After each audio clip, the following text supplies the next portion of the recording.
voz de María, su emisora favorita. Permítame hacerles una invitación para ponernos en la presencia de Dios y pedirle su asistencia durante el desarrollo de este programa. Antes que nada, quiero enviar mis sentimientos de solidaridad con los familiares de las personas que sufrieron la cruel agresión en la cárcel de nuestra ciudad. También, permítanme desearles que sigan disfrutando de este feriado tan necesario para recuperar fuerzas de los duros golpes que estamos viviendo. Un saludo efusivo a nuestra gran ciudad Guayaquil por celebrar un aniversario más de su independencia.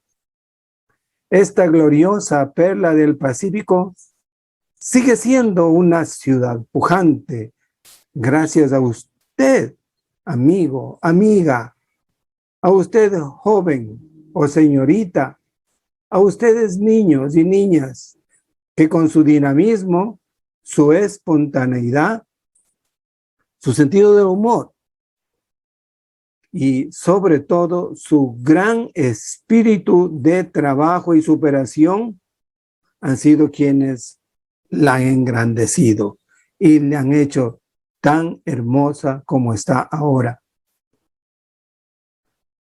Amigos, a pesar de los duros golpes que recibimos por el espíritu del mal durante todos estos meses, no hemos dejado de recurrir al Sagrado Corazón de Jesús, que preside nuestra ciudad y nos bendice desde el cerro, y a María de Guayaquil, que como toda buena madre y amorosa madre, intercede al Señor y nos ayuda a vivir profundamente nuestra fe. No dudo que a cada uno de ustedes les nazca decir, ¡viva Guayaquil! Hoy los invito a reflexionar sobre un valor que jamás debe perderse, pero es muy difícil cultivarlo. Y este valor hará que nuestra vida, si lo cultivamos, tenga más sentido y cada uno de nosotros pueda ser más feliz. Estamos hablando de el perdón, de todos los mandamientos y de todas las enseñanzas del Señor. Tal vez este sea el más difícil de cumplir. Imaginémonos todo lo que tuvo que soportar Jesús desde su infancia hasta el Calvario.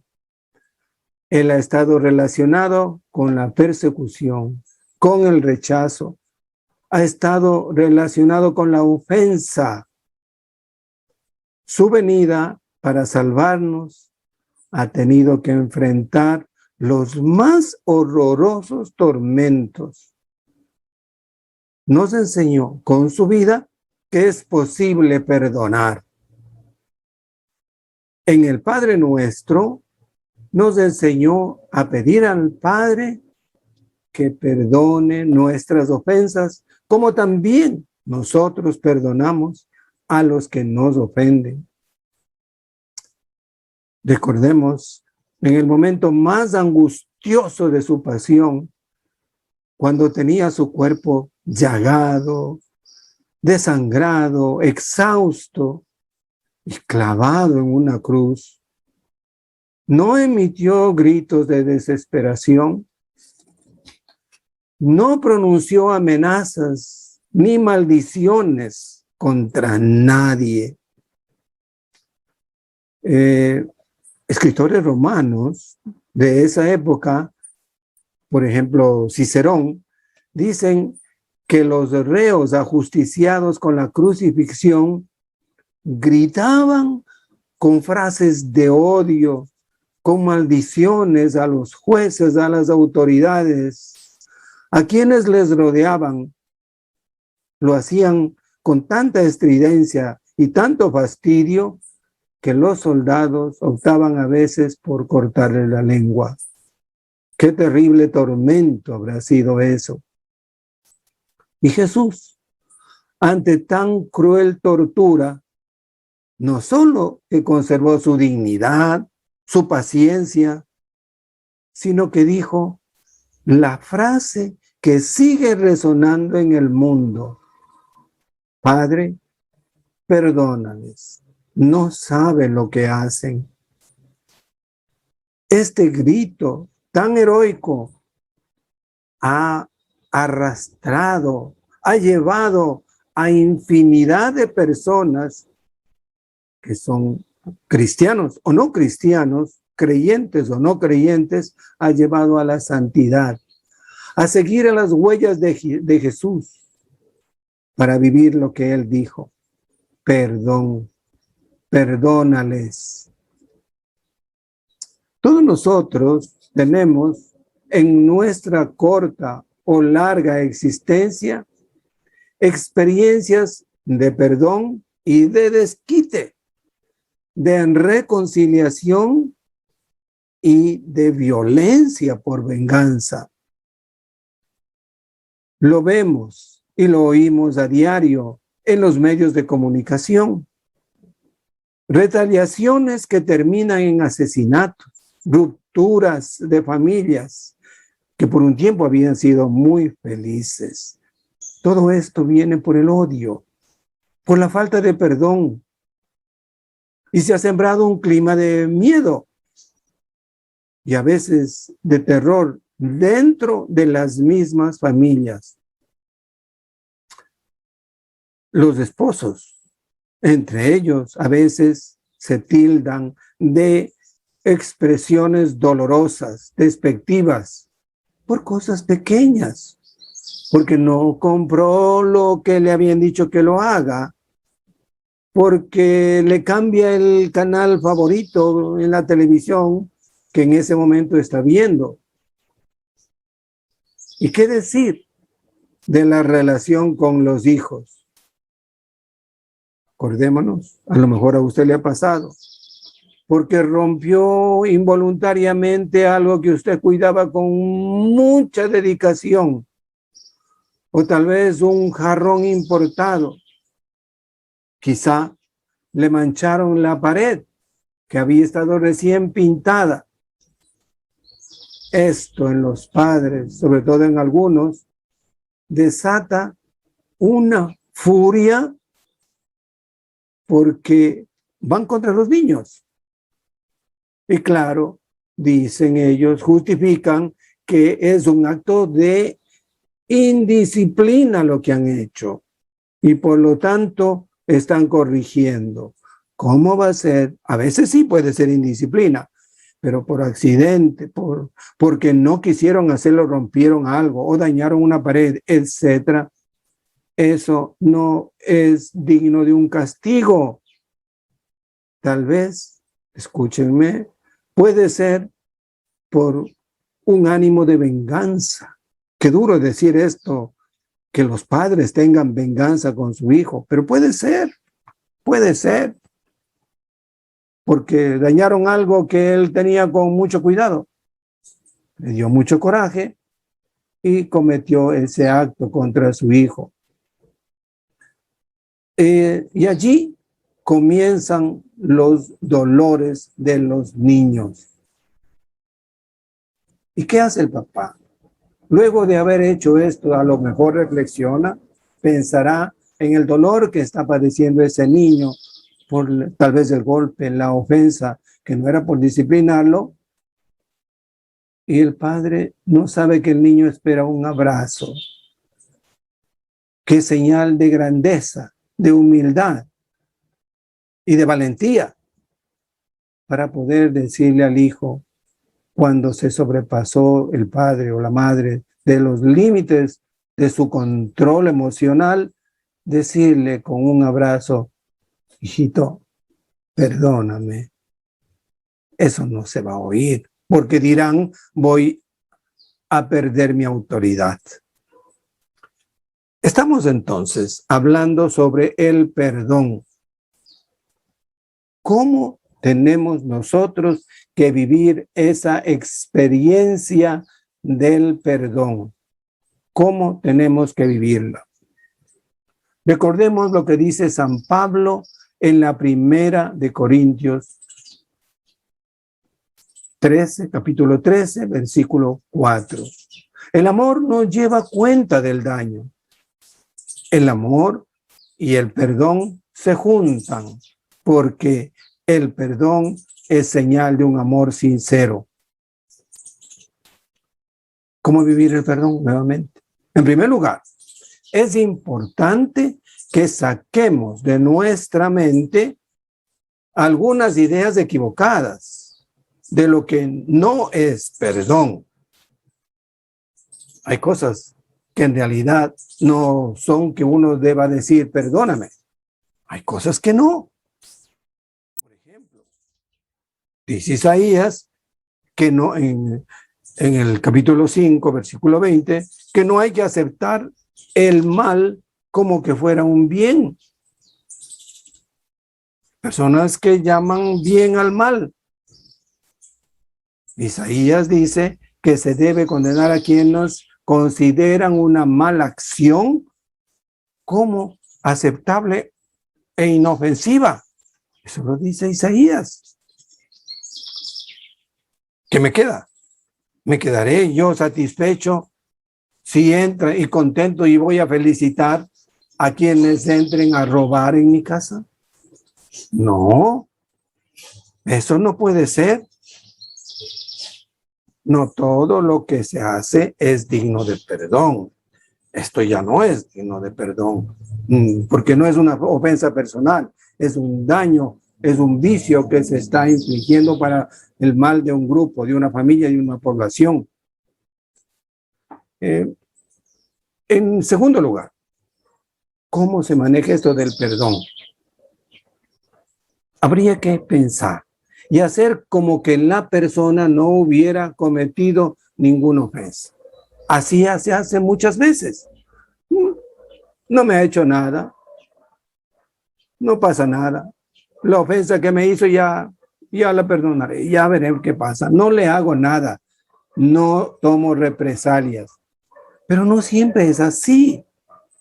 Dios perdonó a David todos sus graves pecados, pero no lo libró de las consecuencias. En el libro segundo de Samuel, capítulo 12, versículo 13, leemos: David dijo a Natán, he pecado contra Yahvé. Respondió Natán, también Yahvé ha perdonado tu pecado, no morirás.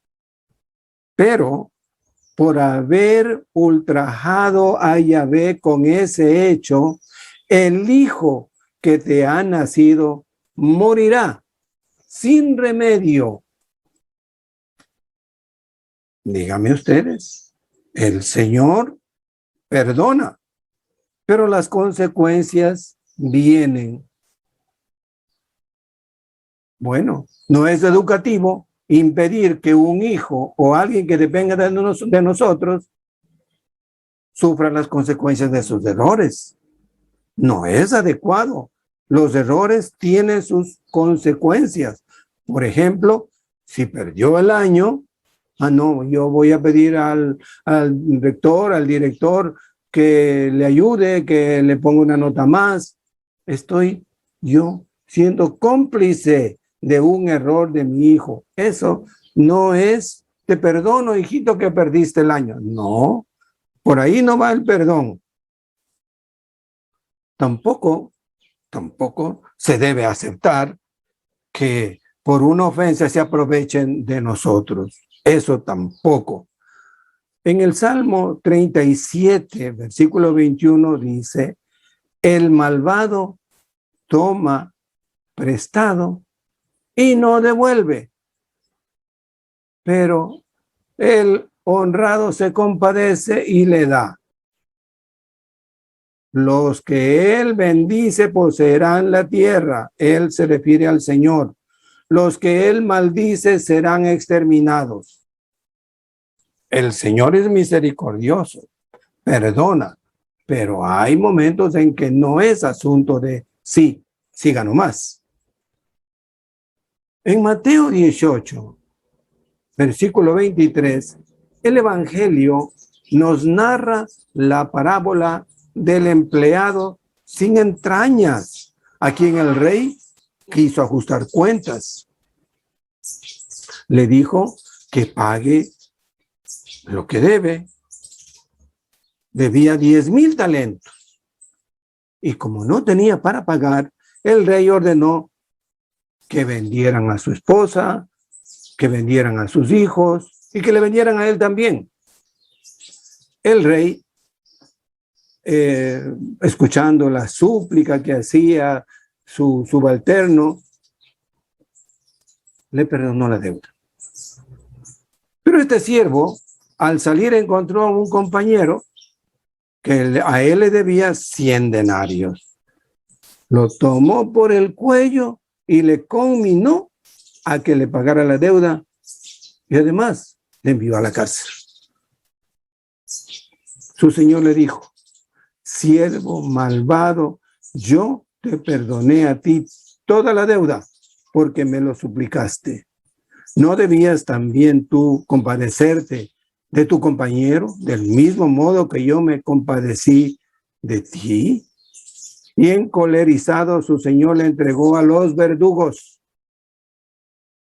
Y el Señor no le perdonó, porque en estos actos no se trata de que perdone, siga nomás, haga estas cosas. No, ante las injusticias de esta naturaleza, no cabe que diga, sí, siga adelante. Por lo tanto, el perdón no es ser complaciente y decir, haga nomás, no pasa nada. Lo que está haciendo está bien, no importa que esté cometiendo un grave error.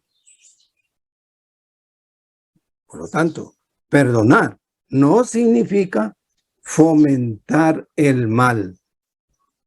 Es una acción de nuestra voluntad.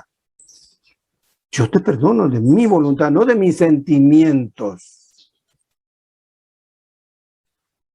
Lo que sí tenemos que hacer, en lo que decíamos desde el comienzo, es renunciar a la venganza y al odio. Cuando el rey castigó al mal empleado, no lo hizo por venganza, no lo hizo por odio, lo hizo por una cuestión humanamente justa. A veces pensamos que el perdón es para faltas graves, pero es a cada momento que hay que perdonar, porque encontramos que nos sentimos molestos, ofendidos por alguien continuamente. Tal vez un grito involuntario, una mala maniobra de un vehículo cuando uno va manejando y el que va al lado o el que va adelante ha cometido algún error. O también una travesura de un niño involuntaria o una nota injusta en las clases.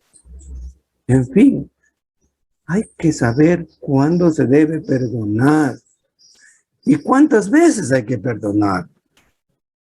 Eso le dijo Jesús a Pedro: 70 veces 7. 70 veces 7. Eso es lo que dice el Señor. Ahora, ¿qué pasará cuando las cosas cambian un poco?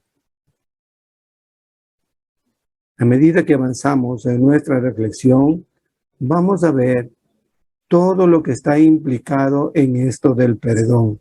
¿Cuándo debemos perdonar? ¿Cuándo no debemos perdonar? ¿Cómo debemos perdonar? ¿Cuáles son las consecuencias? Todo eso lo iremos analizando en el transcurso de nuestra conversación. Mientras tanto, amadísimos amigos, vamos a hacer un breve corte.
Santo, ven.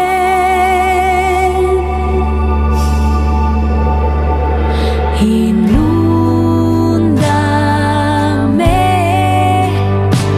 satúrame.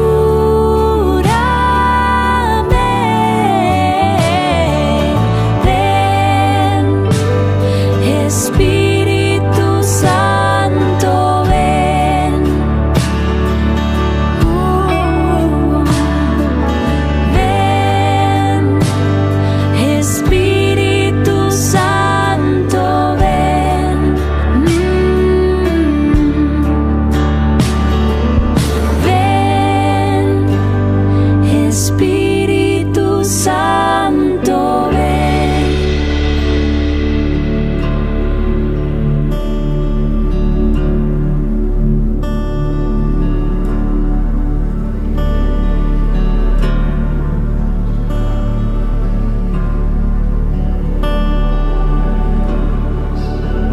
Ven, Espíritu Santo.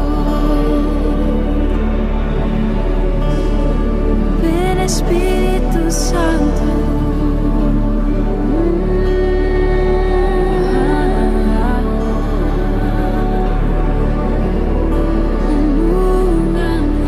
Ven, Espíritu.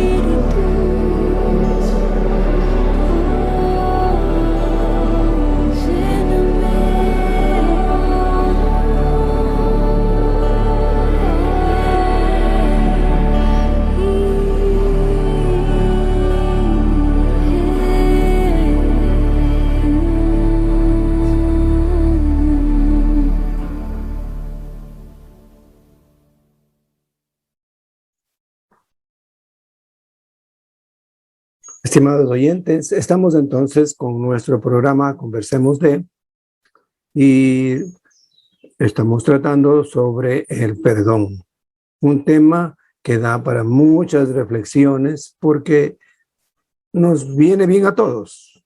¿Quién de nosotros no necesita realizar un proceso de perdón?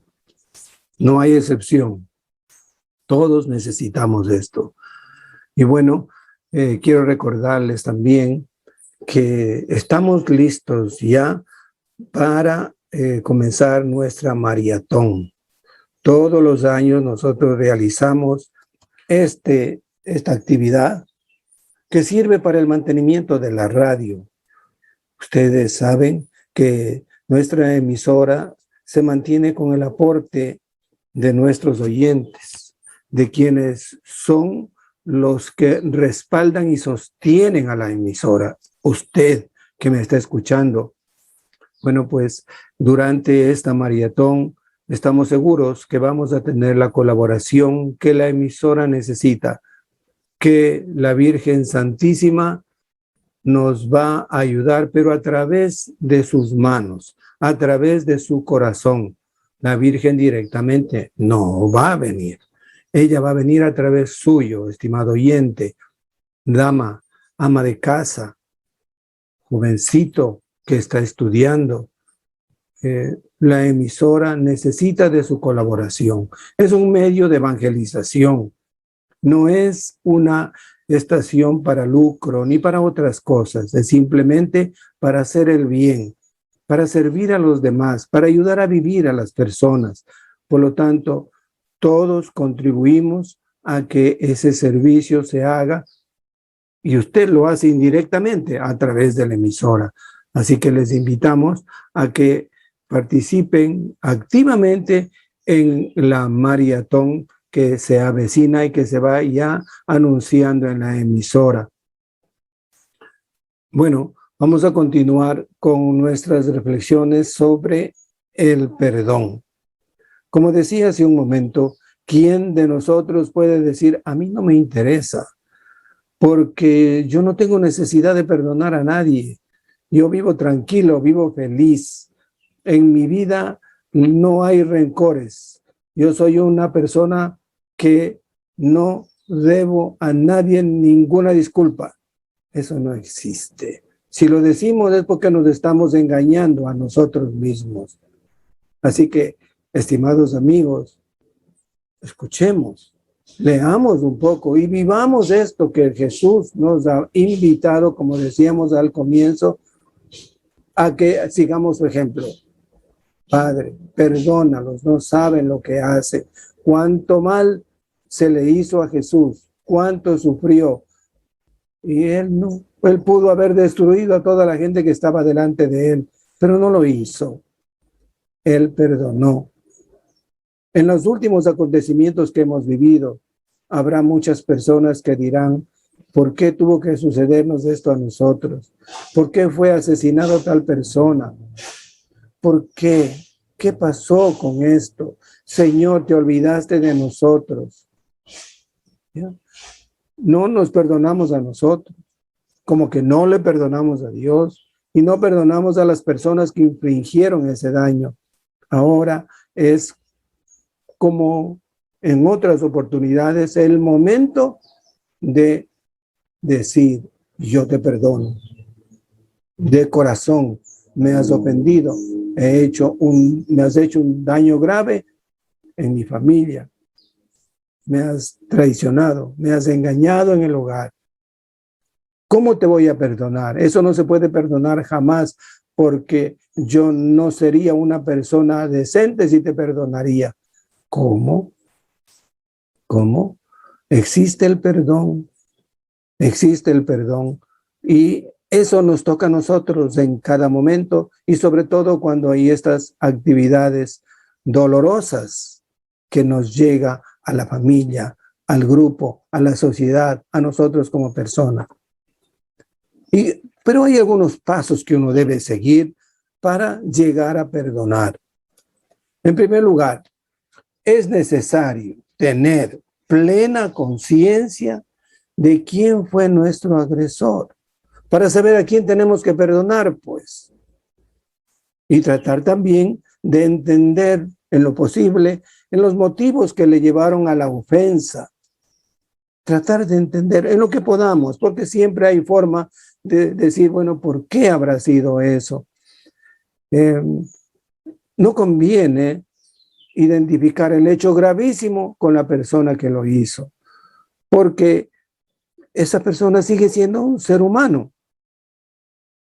Y el ser humano es grandioso, es más grandioso que la culpa que infringió. No le podemos identificar a una persona con el daño que hizo. También esa persona tiene su alma.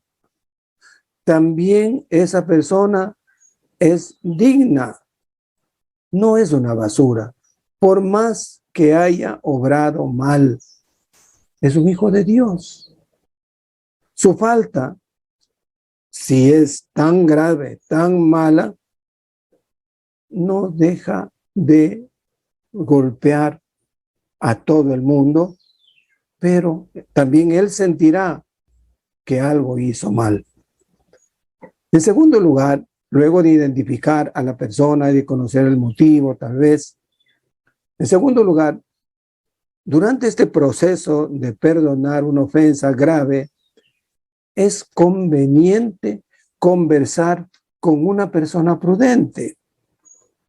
Si es posible, con un profesional, un sacerdote, o simplemente un amigo de gran confianza nuestra. Es preciso desfogar, porque de lo contrario queda dentro de nosotros lo que hemos vivido, lo que hemos sufrido, y se vuelve como un veneno infeccioso.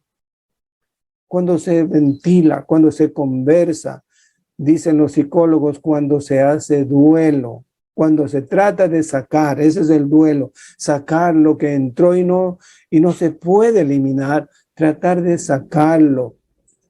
Y así vamos a ir curándonos. Es como una bacteria que infecta el organismo, eso tiene que salir. Para poder curar el organismo hay que sacarla.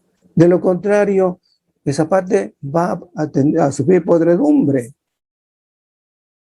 Otro paso importante es no ponerse en la situación de juez del agresor. Tú hiciste esto por esto y por esto y por esto. Mejor tenerle compasión para que el mal quede en él, que no venga a mí, para que yo esté libre, limpio de ese mal, que quede en él, para que no nos afecte a nosotros. En todo caso, rezar por esa persona cuando nos ha hecho mal, que muera eso en él. Ese es el otro paso importante. Y no juzgar, no ponerse a elucubrar sobre cómo es esa persona, no ser juez de ellos. Dice Jesús, no juzguéis y no seréis juzgados. Otro paso importante es reconocer que nosotros también cometemos errores. Y a lo mejor la ofensa, el maltrato que recibimos, también tuvo que ver con un error de nuestra parte, algo que hicimos. Por lo tanto, no solamente conviene pensar en aquel que nos ofendió, también en nosotros. ¿Qué error hemos cometido para llegar a que él haga esto? ¿Qué pasó? Tal vez hubo un mal momento que yo no me di cuenta y provoqué su coraje. Por lo tanto, esto también es necesario, entrar en uno mismo y para comenzar el proceso de perdón, decir, bueno, también yo no debía haber hecho tal cosa. Tal vez tuve un poco la culpa, pude haber prevenido esto. Y claro, ¿qué es lo más difícil cuando estamos en este proceso del perdón? ¿Qué es lo más difícil? Es llegar a un acto de humildad, a hacer un acto de humildad en nuestra vida, porque hemos sido golpeados muchas veces en nuestro ego. Dicen los psicólogos, nos han tocado nuestro campo límbico, dicen ellos. Es decir, nuestro organismo solito comienza a defenderse y sale como una fiera a desquitarse. Bien, pero ¿qué es lo que se pide? Un acto de humildad, un acto de decir, bueno, yo voy a perdonar porque tampoco soy un rey, tampoco yo nunca he hecho nada malo. Humildad viene de la palabra humus, que significa tierra. ¿Qué es tierra? Algo no es como el oro, es tierra. Pues ese es humus, humildad. Yo también soy hecho de tierra. No es que a mí nadie me toca, nadie me dice nada. Yo soy un superhombre. Bueno, he sido humillado, me han dado una lección y para llegar a la santidad, que es a donde todos queremos ir, hay que pasar por la humillación. Hay que pasar por la humildad. A lo mejor este es el termómetro de nuestro camino hacia la perfección. Este es un acto difícil. Me han hecho quedar mal, me han golpeado en mi amor propio. ¡Qué barbaridad! ¿Cómo puede ser? ¿Cómo me desquito? ¿No? Un acto de humildad.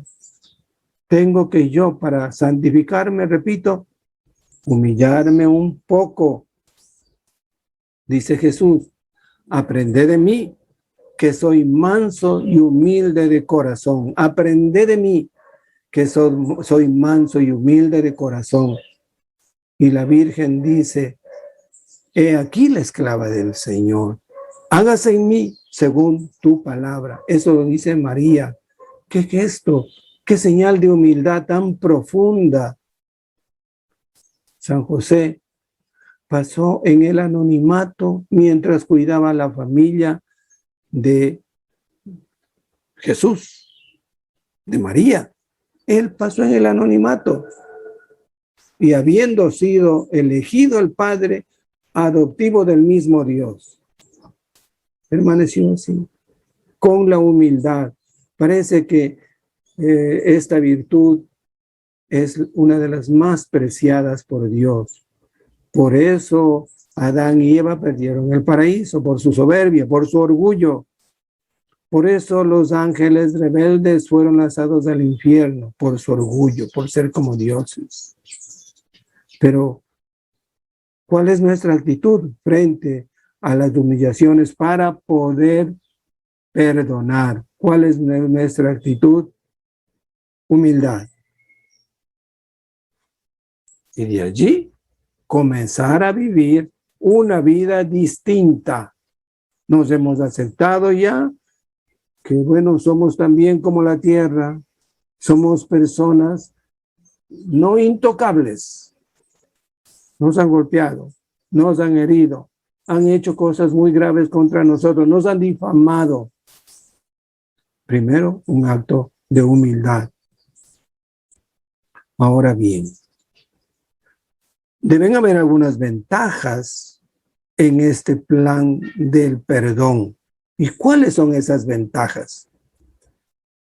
Lo primero, lo que han comprobado los científicos, los psiquiatras, los médicos, es que el perdón es una medicina, no solamente para curar nuestro espíritu, es una medicina para curar nuestro cuerpo.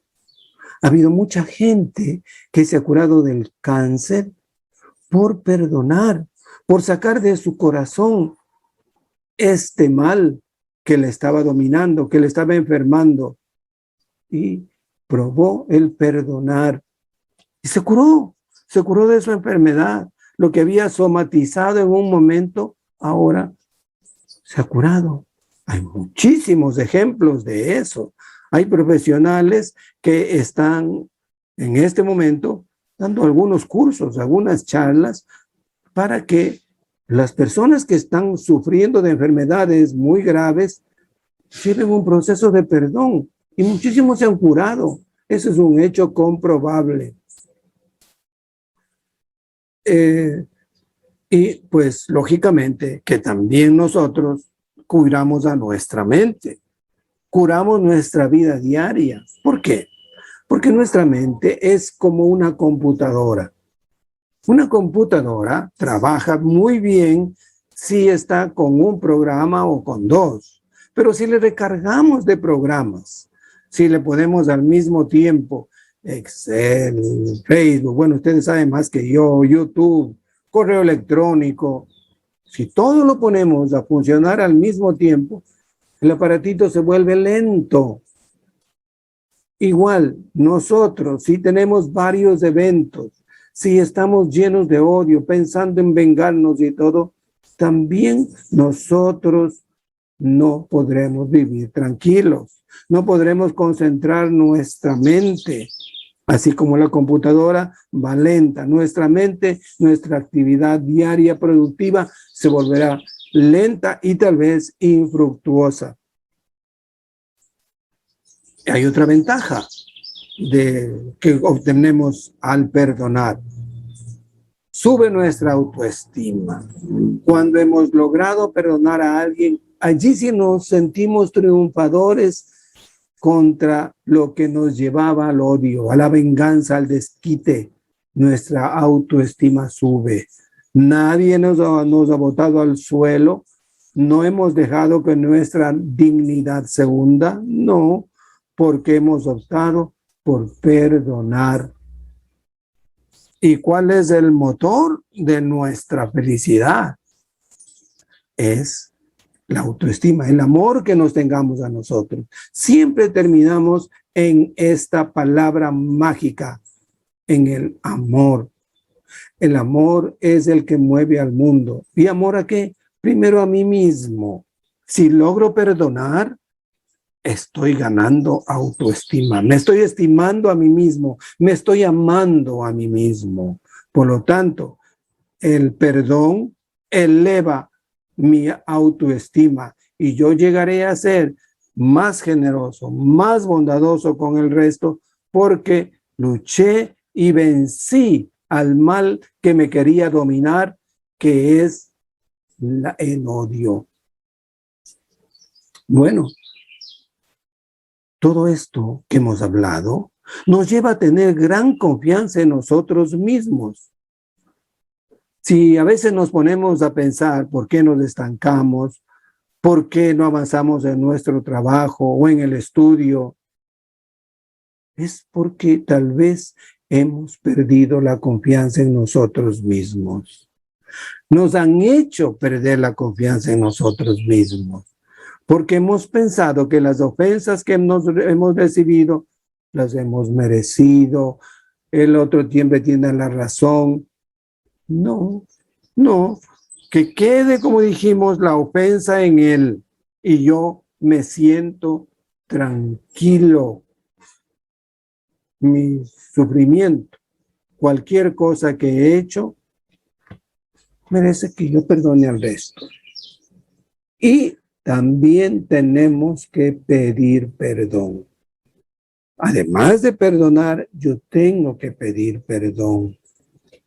¿Cuál fue la acción maravillosa que hizo el hijo pródigo para salir de la situación en que había caído? ¿Qué le devolvió la felicidad?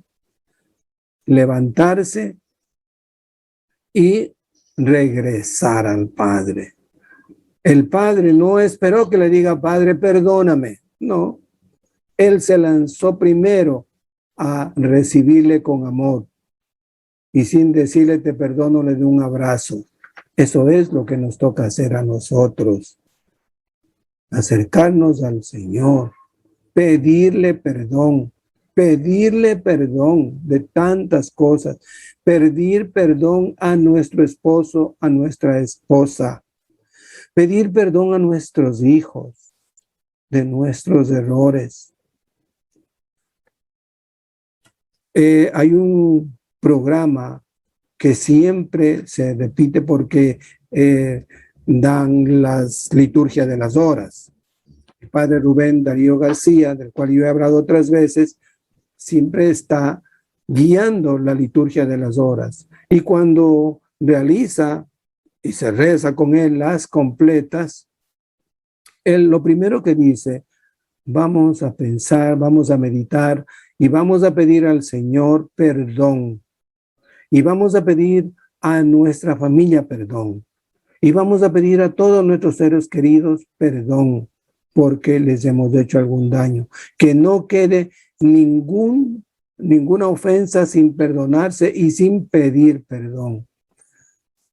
Dice el Papa Francisco, ¿cuántas guerras se evitarían? ¿Cuántas familias seguirían unidas si hubiera perdón? No podemos pretender para nosotros el perdón de Dios si nosotros a nuestra vez no concedemos el perdón a nuestro prójimo. Dice el Papa, nos encomendamos a la maternal intercesión de la Madre de Dios, que ella nos ayude a darnos cuenta de cuánto estamos en deuda con Dios. Recordemos siempre la parábola de la oveja perdida, del hijo pródigo, que hacen ver la alegría de Dios en perdonar. Sigue el Papa insinuándonos, si en nuestro corazón no hay misericordia, no estamos en comunión con Dios. Incluso si observamos todos los preceptos, no estamos en comunión con Dios si es que nosotros no practicamos el mandato del amor. Porque no nos va a salvar, dice el Santo Padre, solo la práctica de los preceptos. Lo que nos va a salvar es el amor. Eso nos toca a nosotros. Se le toca a usted, estimado oyente. Saque de su corazón cualquier odio, cualquier venganza. Perdónese a usted mismo. Perdone a los miembros de su familia. Perdone a quien usted siente que le ha ofendido. Y también pida perdón. Experimentemos los frutos grandes de este valor tan grande que tiene la humanidad y que poco lo utiliza, que es el perdón. Vivamos más de cerca del Señor, implorándole que nos dé las fuerzas suficientes para ser valientes, perdonarnos a nosotros, perdonar a los demás y pedir perdón. Que sigan disfrutando de este periodo. Nos estaremos escuchando el próximo sábado. Buenas tardes.